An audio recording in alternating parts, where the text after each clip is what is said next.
السلام علیکم ناظرین، آج میں تکبیر ہوتے وقت کسی سے باتیں کرنا بیان کر رہا ہوں۔ ہم سے عیاش بن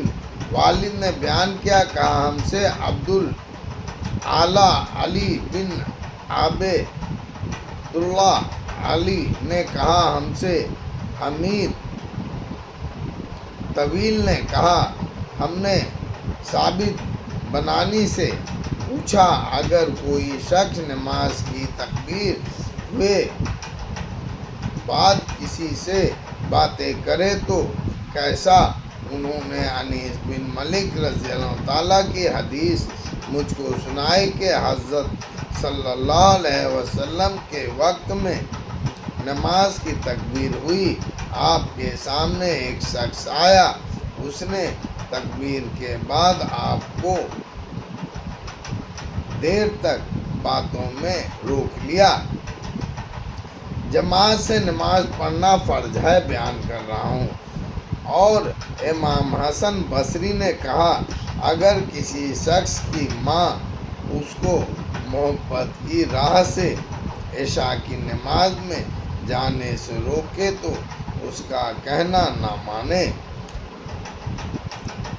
ہم سے عبداللہ بن یوسف تنسی نے بیان کیا، کہا ہم کو امام مالک نے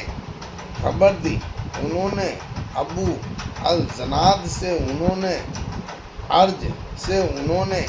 ابو ہریرہ رضی اللہ تعالیٰ سے کہ حضرت صلی اللہ علیہ وسلم نے فرمایا، قسم اس خدا کی جس کے ہاتھ میں میری جان ہے، میں نے یہ ارادہ کیا، حکم دو لکڑیاں جمع کی جائیں، پھر نماز کا حکم دو، اس کے اذان دی جائے، پھر ایک شخص سے کہا دو وہ لوگ کو نماز پڑھائے، اور میں ان کو پیچھے چھوڑ کر ان لوگوں کے پاس جاؤں جو جماعت میں حاضر نہیں ہوئے، ان کے گھر جلا دوں، قسم اس کی جس کے ہاتھ میں میری جان ہے، اگر ان لوگوں میں سے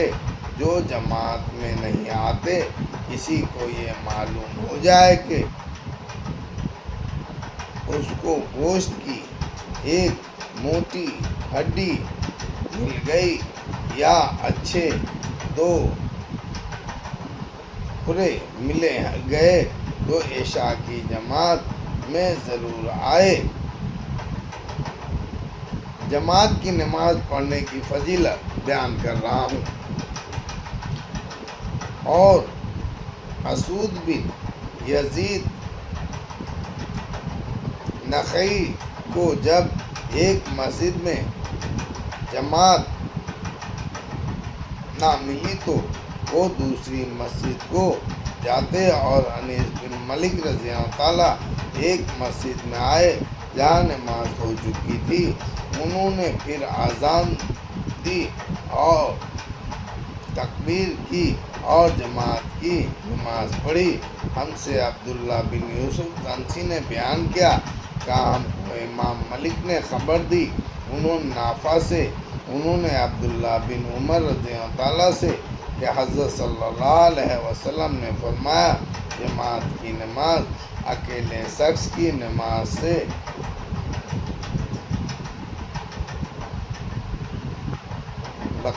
32 درجے زیادہ فضیلت رکھتی ہے۔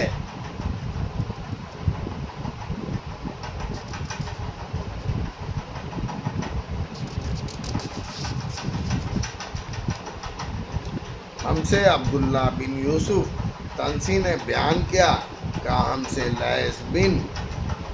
سعد نے کہا، مجھ سے یزید بن عبداللہ بن حاد نے، انہوں نے عبداللہ بن حباب سے، انہوں نے ابو سعید خدری رضی اللہ تعالیٰ سے، انہوں نے حضرت صلی اللہ علیہ وسلم سے سنا، آپ فرماتے تھے، جماعت کی نماز اکیلے شخص کی نماز اور 25 درجے زیادہ فضیلت رکھتی ہے۔ ہم سے موسیٰ بن اسماعیل نے بیان کیا، کہا ہم سے واحد بن زیاد نے کہا ہم سے سلیمان بن مہران امش نے کہا میں نے ابو صالح ذکوان سے سنا وہ کہتے تھے میں نے ابو ہریرہ رضی اللہ تعالیٰ سے سنا انہوں نے کہا حضرت صلی اللہ علیہ وسلم نے فرمایا جماعت سے آدمی کا نماز پڑھنا گھر میں یا بازار میں پڑھنے سے 25 گنا زیادہ ثواب رکھتا ہے۔ اس کی وجہ یہ ہے کہ آدمی جب اچھی طرح وضو کر کے مسجد جانے کے لیے نکلتا ہے اور صرف نماز ہی کی نیت سے نکلتا ہے تو جو قدم اٹھاتا ہے ہر قدم پر اس کا ایک درجہ بلند ہوتا ہے اور ایک گناہ معاف ہو جاتا ہے۔ پھر جب وہ مسجد میں پہنچ کر نماز پڑھتا ہے تو جب تک اپنی نماز کی جگہ میں رہتا ہے فرشتے اس کے لیے دعا کرتے رہتے ہیں یا اللہ اس پر اپنی رحمت اتار، اس پر رحم کر، اور تم میں کوئی جب تک نماز کا انتظار کرتا رہے گویا نماز میں ہی ہے۔ اللہ اکبر۔